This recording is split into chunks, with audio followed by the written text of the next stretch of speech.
የሚያገባው በተለይ ፈጣኑ አጥቂያችን ሀብቴ ነው። ሀብቴ ለመያዝ አይመችም።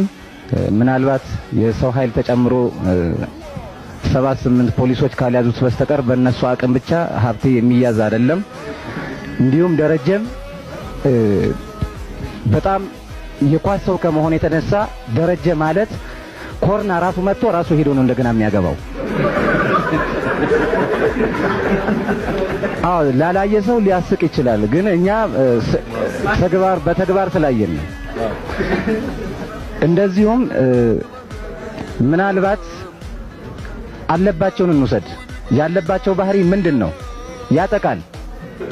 ሲጠቃ አውቆ ዝም ይላል። መጨረሻ ላይ አጥቅቶ ለቁጥር የሚያዳግት ጎል ነው የሚያገባው እና አለባቸው ደስ የሚለው ርህሩህም ተጫዋች ነው። ጠይቆ ነው በረኛን የሚያገባው። የኔ ወንድም ቤት ይሻልሃል፣ አትቀየመኝ፣ ቤቱ ጋር ነው፣ እኔ እናንተ ወንድሞች ነን፣ ለነገሩ ኳስ ስላገናኘን። እንደዚህ አይነት ተጫዋቾች ናቸው ያሉን።